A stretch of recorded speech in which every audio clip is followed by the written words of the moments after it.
Hi, I'm Drew. And I'm Sam. And welcome to Drewling Samantics.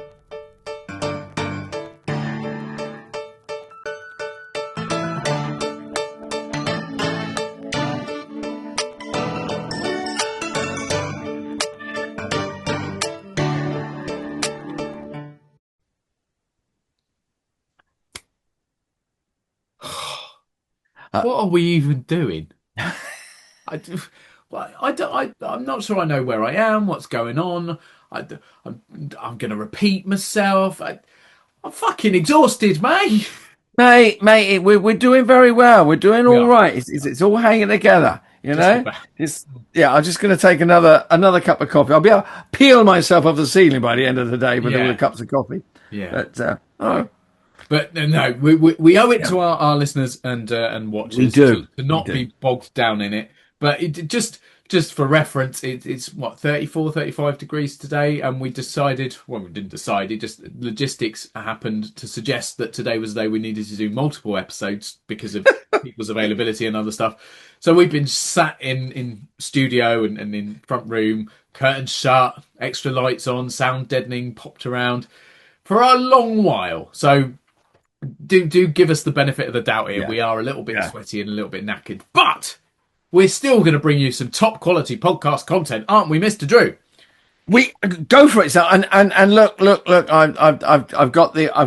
I've remembered this time. Yeah. Got the branding back. Yeah. I've remembered the branding. One of the other episodes we recorded today, Drew had the audacity to use a mug that wasn't the Drewling Samantics mug. Stripey mug, mate. Yeah, stripey mug. So I've made sure that it's not going to leave my side. We're all right. Yeah. We're okay. But I mean, you talk about. I mean, this is just give me a little thought actually, because you referred to this. You referred to this as a bit of a marathon, and it is.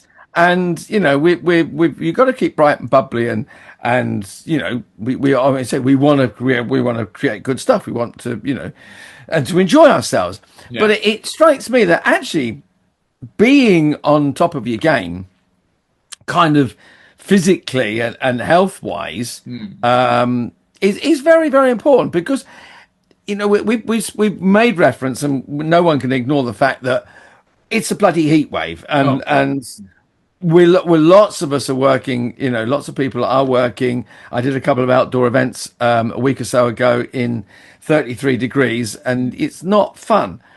But you do have to, you know, even, you know, not just in the summer, but in the winter as well. It's keeping healthy. It is looking after yourself. And I know you. I mean, I have to do more and more now. You know, it's not so much looking after; it's repairing.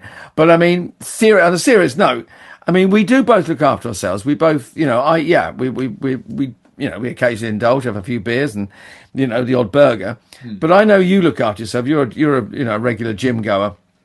I ride the push bike and run, so I try and keep fit that way. But it is something that you have to, you know, and different. Do you find different jobs demand different routines, health routines? You know, and summer and winter it changes, doesn't it? It just suddenly struck me talking about marathons that it is quite important. Yeah, I mean, I think the one that obviously springs to mind is doing panto or doing a long-term tour where you're doing, if you're doing normal, what is considered standard theatre or a musical, a play or a musical, you're doing, let's say, 8 shows a week, aren't you? Because you'll have 1 or 2 days off and then 1 or 2 days where you have a matinee as well.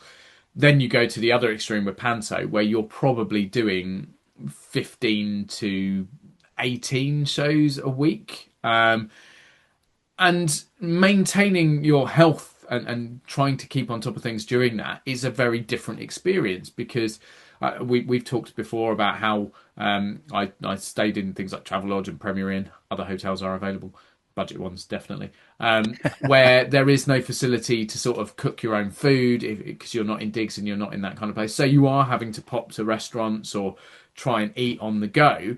And that makes life more difficult to eat healthily. Yes, you can go out somewhere and get a salad, or yes, you can do this. But actually, a lot of the time, although that's the healthier option food-wise, it's not necessarily going to have the calories and stuff that you need to get through. And because you're doing 6, 7, 8, 9 hours of theatre a day, you are using up so much more energy. So you do have to treat it in a slightly different way. I mean, I think back to when I did a couple of years back doing pantomime in East Grinstead at the Chequermead Theatre. Hello to everyone there if you're watching. I was getting up every morning about 5:30 and going to the swimming pool and doing a session in the pool and maybe a gym session before then going on, which some people perhaps would say, well, you're mad doing that because you're then doing 2 or 3 shows that day. But actually, it got me awake, it got me feeling fit, it got me in that sort of right frame to do that work.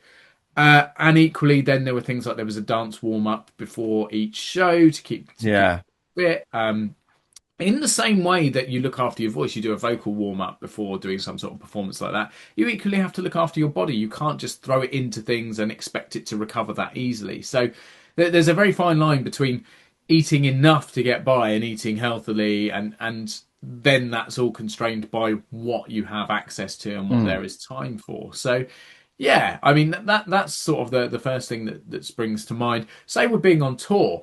Yes, a lot of that time you actually might be in digs, so you might have the facility to cook, but then there's batch cooking and pre-cooking and working things out. And if you're doing, let's use West End timings, for example, if you're doing a 2:30 matinee and then a 7:30 evening show, you're not coming off stage till probably 10 o'clock. So you're then not getting home till 11 o'clock, depending on where you are. That's a very broad sort of thing. So do you then eat a full meal? Are you able to do that? And what time do you have between your matinee and your evening? So there's a lot of stuff when it comes to just eating that can be really constrained by what work you're doing. Well, it's true because I mean, you're. I mean, I don't know about you, but if I finish at night, I'm kind of awake. I'm not sort of prepared to sleep until, depending on what time I get home, midnight, 1 o'clock. Yeah. Eating at that time is obviously classically bad for you. But then I probably won't get up until later in the morning if I'm working, because so it's kind of a lifestyle shift, and it's managing that lifestyle. Be it for. I mean, sometimes people are. If you're in West End, you have a long contract. That becomes your lifestyle. You whether it's healthy or not, it depends on how you manage it. But like you said, if you're on tour, and certainly sometimes if you finish a show, if you're striking the set or whatever, or traveling somewhere else, then there's an element of like, well, you've got to travel now, you've got to drive now, so you've got to be awake. You've got to be, you've got to look after yourself in that respect, because not only have you got to be ready to perform, you've also got to be maintaining everything else. It's being safe, getting from, traveling. If you've got to drive, you've got to be awake. If you're driving other people, if you're getting a set down, if you're stage management, if you're tired, or if you're not on top of, if you're not healthy, you're not looking after yourself, there's an element of danger there, and just rigging shows and that it really is. And I suppose there's two levels of fitness, or two types of it, because there's the in-work one, but then there's the one where you're out of work, but you can't be lazy, because you never know when an audition is going to come up that's going to demand you to be, to be physically, active, or work long days. I mean, film schedules, doing the film, and I've been doing it on the Einstein, I'm regularly on, I'm called at 5 in the morning or 5:30, and don't finish shooting until 10. To get everything done. That's call and finish. That's not when your day starts, because you've got the travel either side of that. Absolutely. Yeah.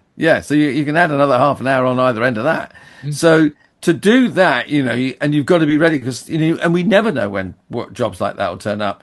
So it's no good being sort of off the boil when you're out of work. I think we've spoken about this before, being sort of, being work ready, but actually keeping yourself healthy. Because that has a benefits, if you are out of work for a period of time, and you do have to take something else to fill in, those little jobs, like the role play jobs, the voiceover jobs, running around like that. Again, you've got to be one has to be on top of it, And I don't know, I love cooking. So I mean, that's one of the things that I love doing. It's a bit of a hobby, but also I like to eat well. I have a healthy appetite. I find that's handy, because I can if I'm in digs or anything like that on tour, I will make myself stuff to take in. I'll make a salad in a bowl. Because sometimes, like you say, you never know when you're going to, No. He gets to late at night, and I'm always the one that late at night, you go, I'm starving, and I go, yeah, I've got something in my bag. Because, I always, emergency rations, because, Yeah. I get hangry. If I get hungry, I'm not good. But it is maintaining and all joking aside, I mean, I'm getting on a bit, but I actually don't look bad for my age, and my stamina is very, very good because I've always looked after myself. I think it's really important, I mean, and also you enjoy your job better if you're healthy. yes, You know what I yeah.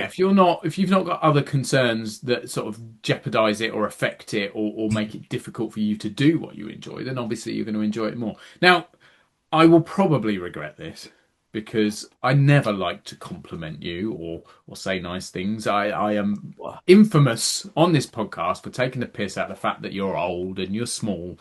But following on from what you've just said, you are a man in his mid-60s. That is an Yeah, absolute fact. yeah, Yet the way I work with you regularly, the way you move, the energy that you have, the things that you perform are not what you'd perhaps consider for a man who is approaching 70 years old.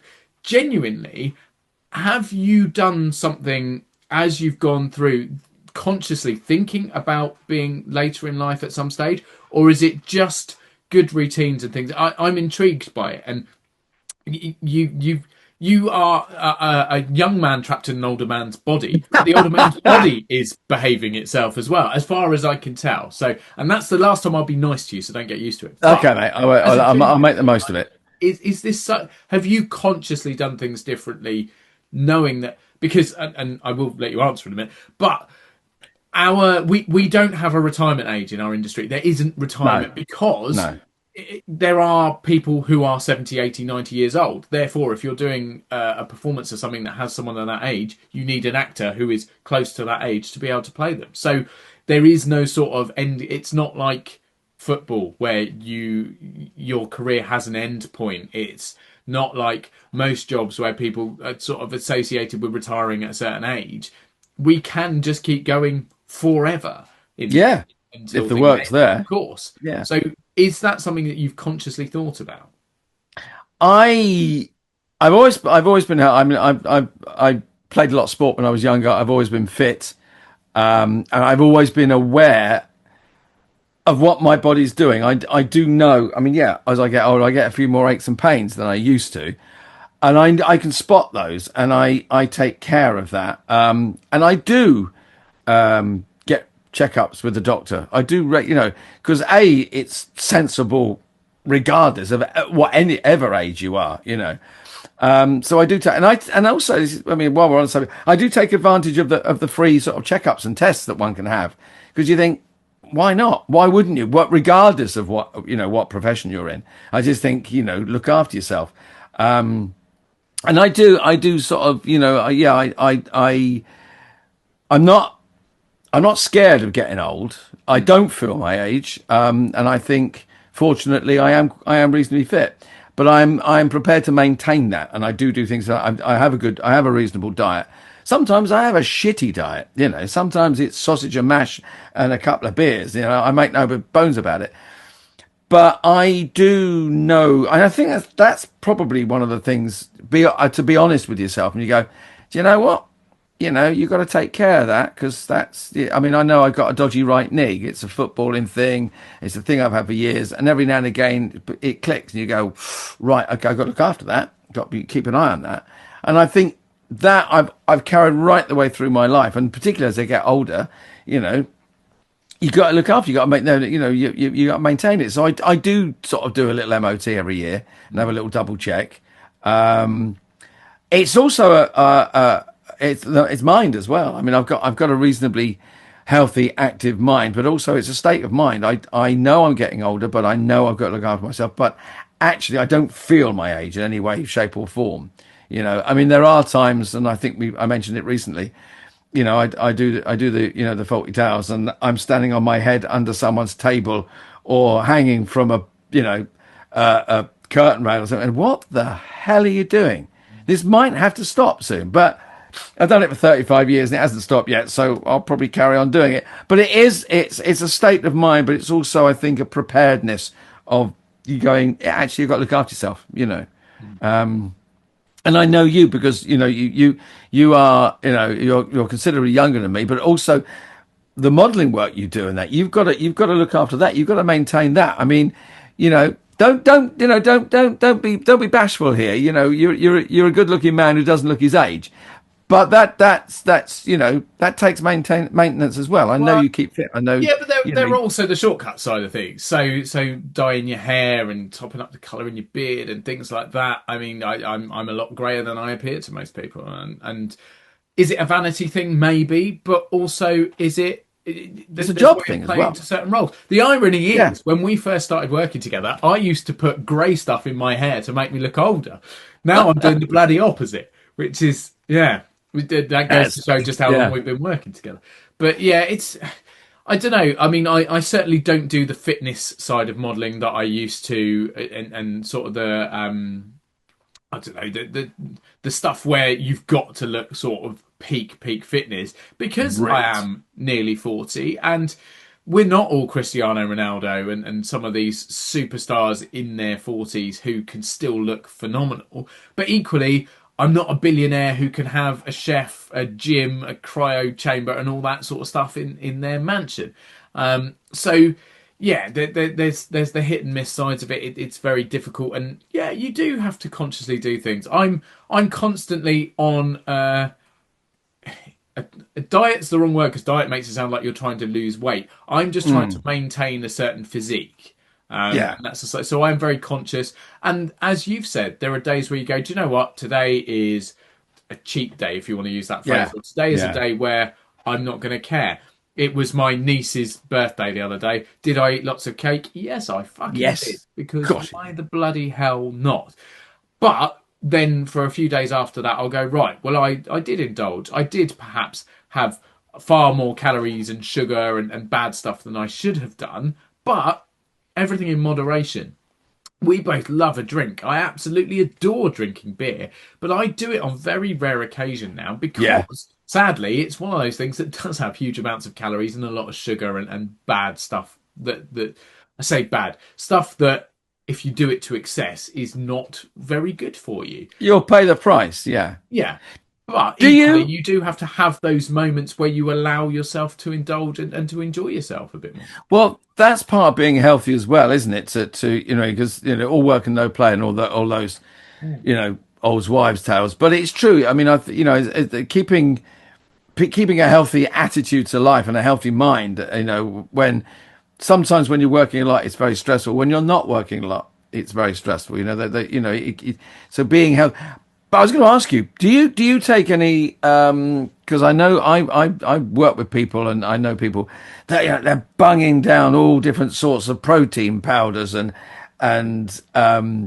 vitamins and stuff like. Do you have any? Do you ever take any vitamins or anything like that?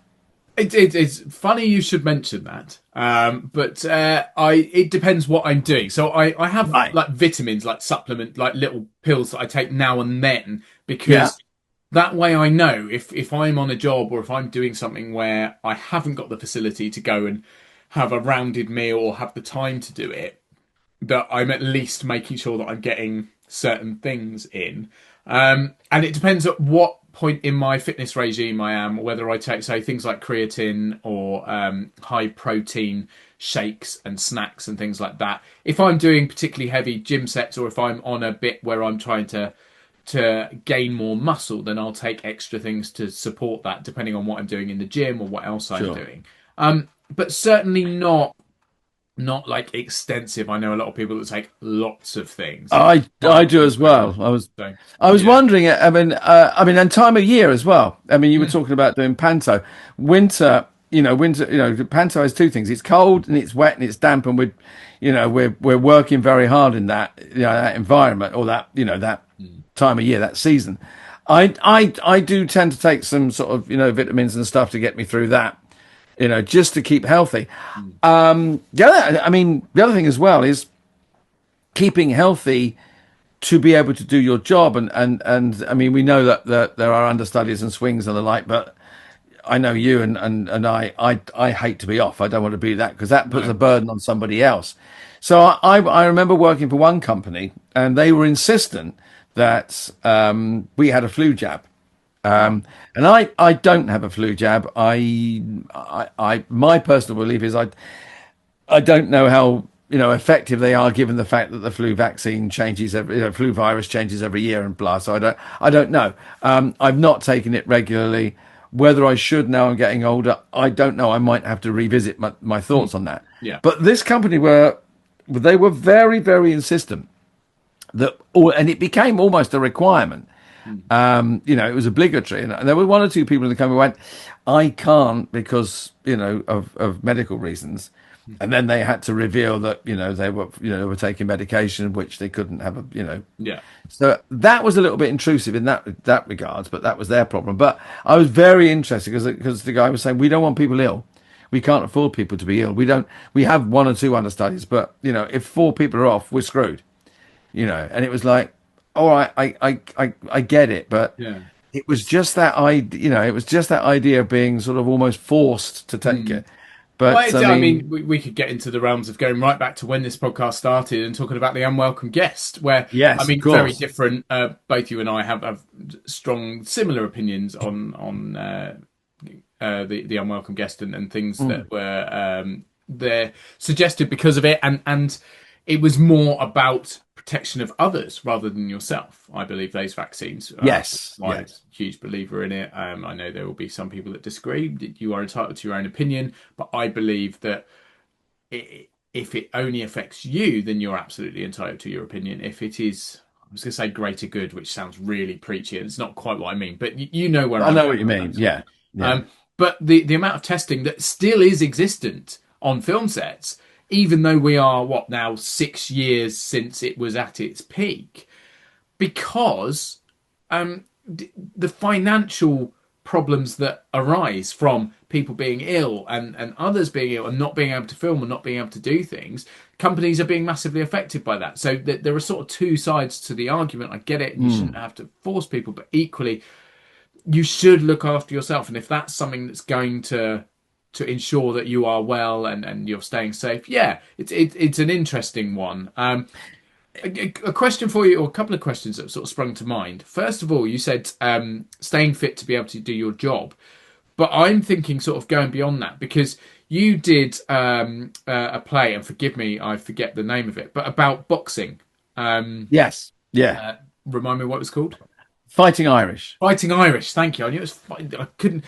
But you used to do special fitness for that. I know you were one of the coaches, weren't you? So you weren't I was one of the boxers, but everyone or most people involved in that were doing specific fitness routines and things to enable that. Number one, so it looked more realistic, I imagine. You were being trained by people who did those things so it looked more real, or more like the people who were supposed to be professionals were professional in that sporting field. But equally, to keep you all fit to get you through that run, I imagine. Yeah, I mean it was a show without an interval as well, so it was an hour and a half, an hour and 45, so it went straight through.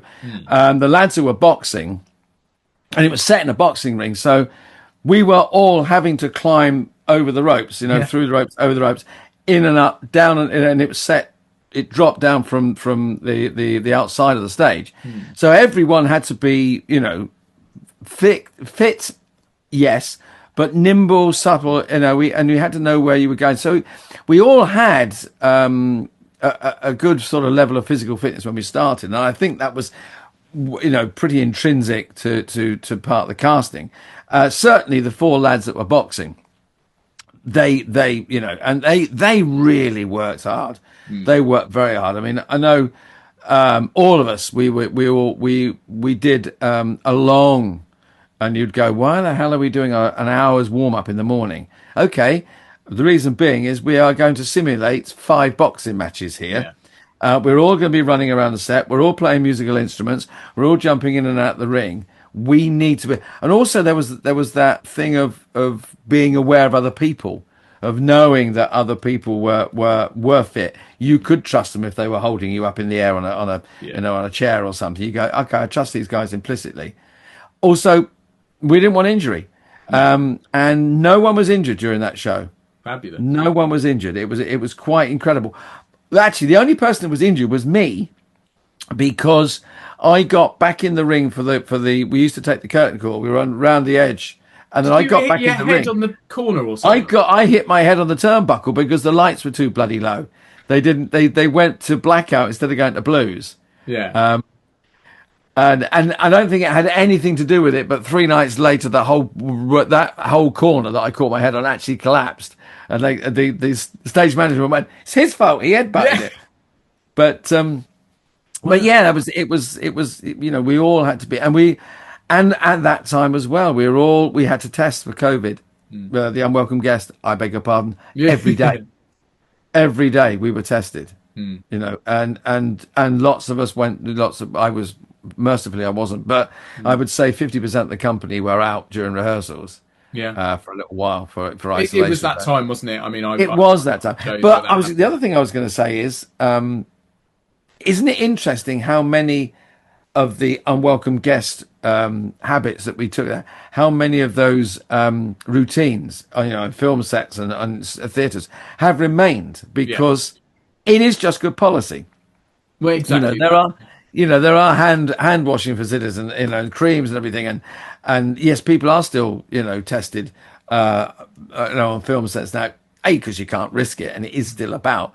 It's like getting the flu jab. It's like, have you had your jabs? Have you had your unwelcome guest jabs? Yes, I have. Have you had your flu jab? Because that's equally as bad. So it just becomes one of those, as you say, maintaining your fitness, maintaining your health. Yeah, but, I mean, and we've talked numerous times about how it didn't necessarily create this video culture of auditioning and stuff, but that remoteness came from that, as did all these things you're talking about, all these perhaps health precautions and slightly adjusted ways of going about things.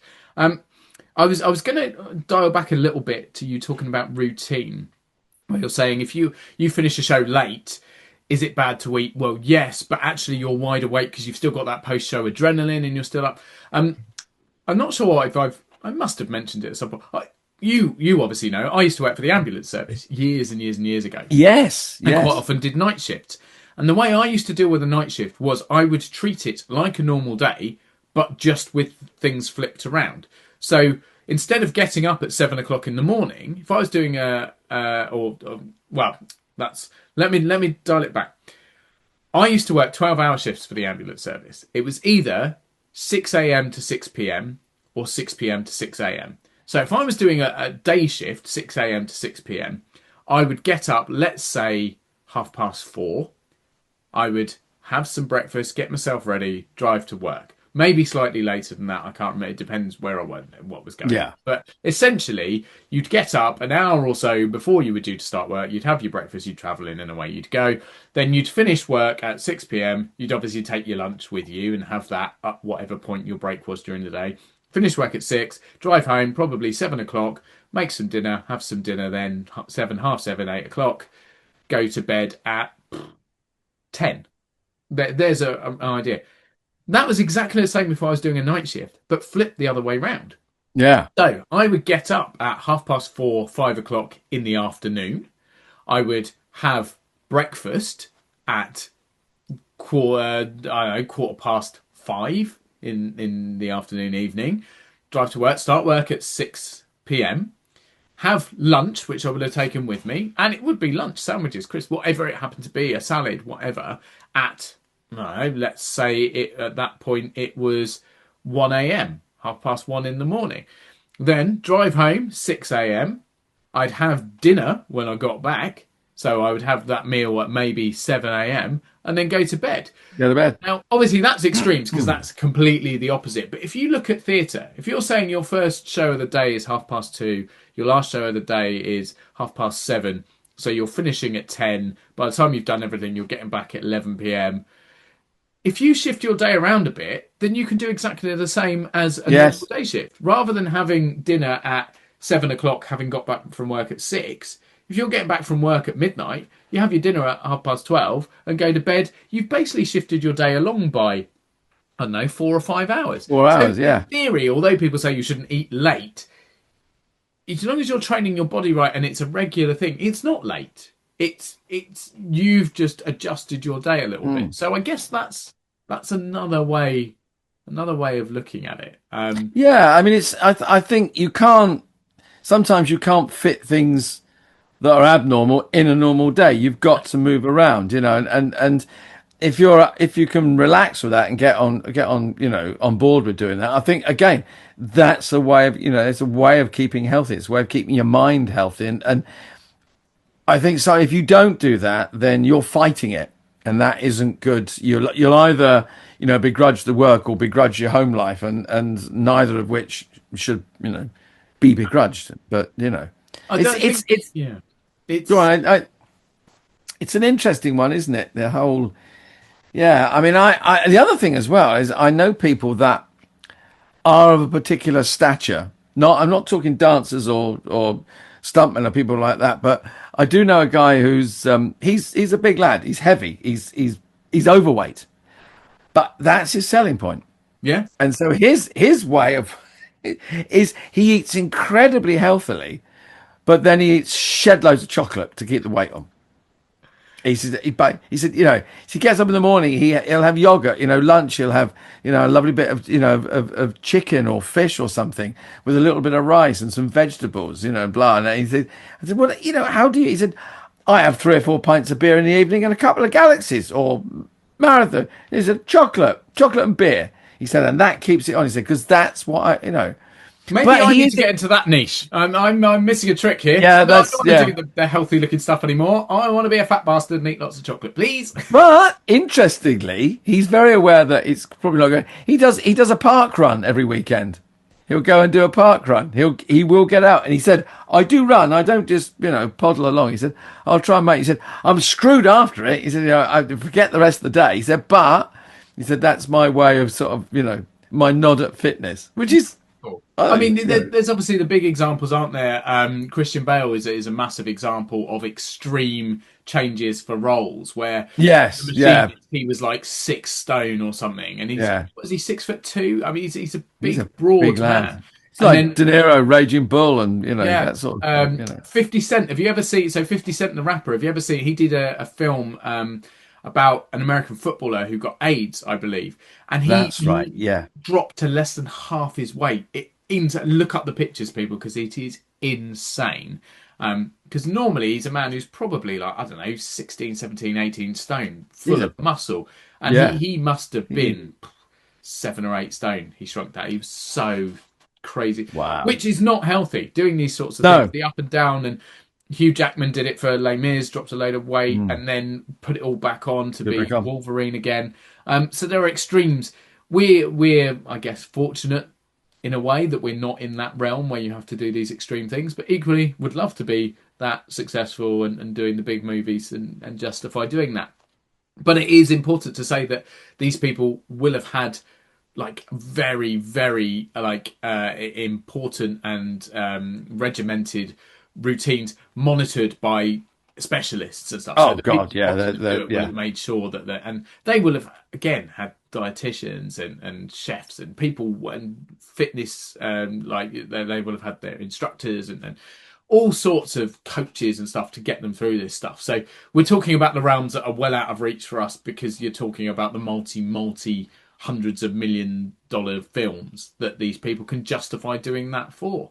But it doesn't mean that it doesn't apply in smaller elements to us, and that sometimes you go, like you were saying, sometimes there was modelling stuff I used to do where I like, well, actually, I need to look in really good shape here. So perhaps for the next couple of weeks, I need to do something slightly different. But yeah, it's a really intriguing one, mate. It's something that I don't think we have ever touched on before. But we've managed to get a whole episode out of it, so it's bloody brilliant. Yeah. So the big question... Do you feel as healthy now as you always have done? Overall, would you say? Yeah, I there's nothing in my health. I mean, I'm older now, so I'm not going to do some of the stuff I used to do years ago. But there's nothing health wise that prevents me from doing any work. that I think is, sometimes you get these forms, you fill them out for insurances or whatever. They say, is there anything, anything health wise? And there is nothing. I can honestly tick the box and go, there is nothing preventing me from working. As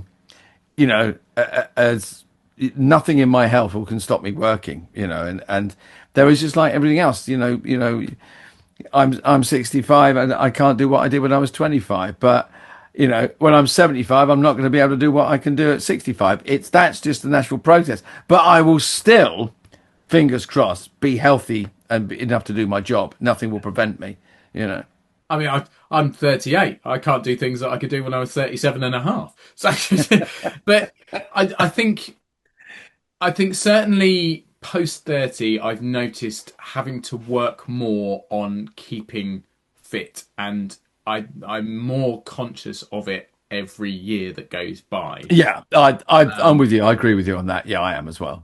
But I touch wood, I'm still doing all the right things, and I'm still able to do my job. And will continue to do what I can to be there. I mean, and again, I did say I wouldn't be nice to you again, but I have a role model sat right in front of me now in a man who is a good 20 plus years older than me, but is still doing all the things that I want to be able to do when I reach your age. So to know that as long as you look after yourself, it is absolutely doable, then why not? Why it's totally possible.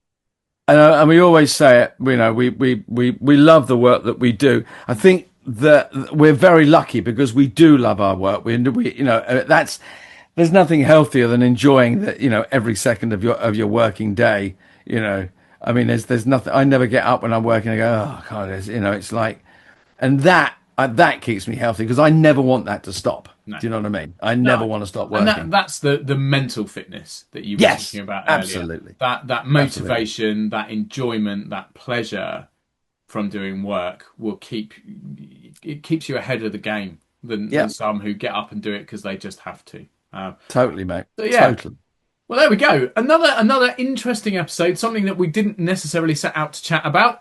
And we've made it through the day as well, mate. Multiple recordings. We've not completely melted. We've not completely fallen asleep or lost the ability to speak. We've done a bloody good job, and I hope people out there listening and watching will agree. But the good news is that next week we won't have to do quite so much talking because we'll have someone far more entertaining than us on. So thank we'll be able God for that. Yeah, thank goodness for that. Someone else can come and take the bloody reins. Well, not completely, but take the flak. So until then, I'm going to have some more water, stay nice and healthy. I got some coffee, so... And I'm looking forward to the next opportunity, mate, where we can be very unhealthy and have plenty of beers and go for a burger. Oh, that'll be good. We'll do that soon. Until then, and until next week with our lovely next guest, thank you so much, everyone, for tuning in. We'll see you then. Have a good one. Bye-bye, everyone. Bye-bye.